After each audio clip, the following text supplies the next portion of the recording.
What is up, chosen ones? It is fearfully made. I'm back with another quick message, and today's message is coming out of the book of Isaiah, chapter 3, verse 10. Isaiah chapter 10, verse 3 reads, "Say ye to the righteous that it shall be well with him, for they shall eat the fruit of their doings. Woe unto the wicked, it shall be ill with him, for the reward of his hands shall be given him." This message is going to serve as a whole confirmation to somebody, honey, because this is back to sender season for the Most High. All those witchcraft attacks, all those witchcraft arrows, all of the wicked things that people have been doing to you in these past seasons, you are about to witness a lot of it going back to them.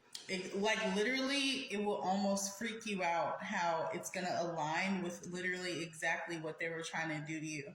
So, and for some people, there were some things or some plots or plans that your enemies had for you, but it ended up happening to them instead of you. Okay. And then also, there are some people that tried to or were coming against you, but the type of meal that they dished out, they're having trouble consuming themselves. I'm going to say this with a level of compassion, because nobody likes to see people go through things, but unfortunately, that's just how life is. It's a spiritual law. What you put out is what you shall receive. Okay.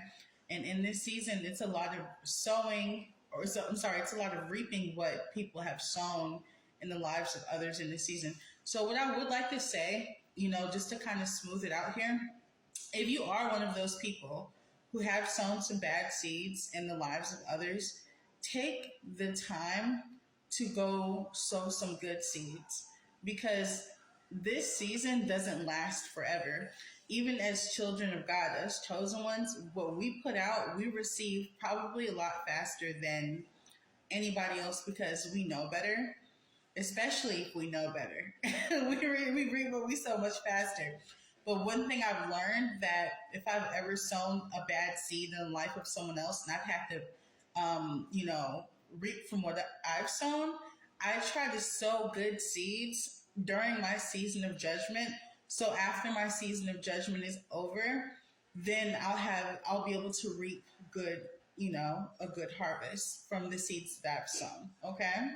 And that's just a tip for anybody who might be reaping from some bad seeds that they may have sown in the life of other people. Don't take this as like a haha, this is what you get, God is gonna get you. This should be like a moment for you to just kind of reflect and be like, you know what, man, I could make some good changes in my life, and this could be the time for me to reflect and just take a moment to think about what areas in our lives that we could change, and how we could be a positive influence in the lives of others, or maybe change some of the decisions that we make moving forward by sowing good seeds, right? And that goes for me too. I'm not perfect, like I've had to reap from what I've sown in the past more than a few times, And so, like I said, don't take this as a ha ha, that's what you get. This is more so like a, let's try moving forward to sow more positive seeds, so that we don't have to, undergo this type of judgment again. Okay, chosen ones. And for those who are, victims of, people attacking them, take a moment to pray for them and pray that the Lord, is that the will of God is done in their life, number one. And then also pray that they have the strength to overcome and to repent and turn back to God. Okay. Because we don't want to see people hurt. The ultimate goal is for God to save souls, right?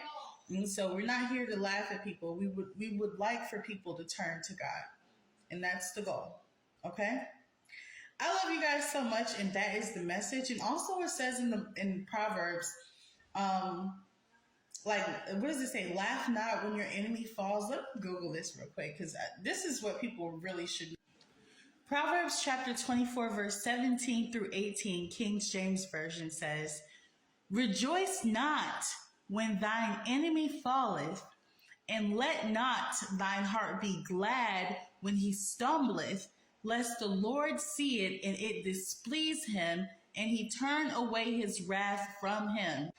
This is one of the most overlooked Bible verses out of all of the list of overlooked Bible verses. Sometimes we'll see our enemies going through something and then we'll laugh at them, and then we'll see God like flipping the script or changing the whole narrative, and you're just like, whoa, what just happened? Like, she was going down or he was going down 2 seconds ago and now God is lifting him up. Well, it's because you probably laugh. When you laugh at your enemies when they're falling, or when God is in the middle of judging one of your enemies and you laugh, it displeases God. And that is enough for him to turn away his wrath at them. So when you see your enemies falling, do not laugh. Do not laugh. Because that's the easiest way for God to just say, look, okay, you think it's funny? You think it's funny to see me judge one of my children? Because a lot of us are children of God. Okay, even the children of God that don't know that they're children of God are children of God, even if they're being wicked. And he hates that he has to judge them. Even though that's his child, he hates that he has to judge them. So long story short, he does not want us laughing when others are being judged. When we see our enemy fall, pray that they have the grace to repent of their sins and turn back to the Most High. Okay, and that's the end of that message there. I love you guys so much, and check out my store. It's the Yah Deserves the Glory store online, and check out the clip. I'll leave a link in the comments for you guys. I love you guys. Talk soon. Y'all will in peace.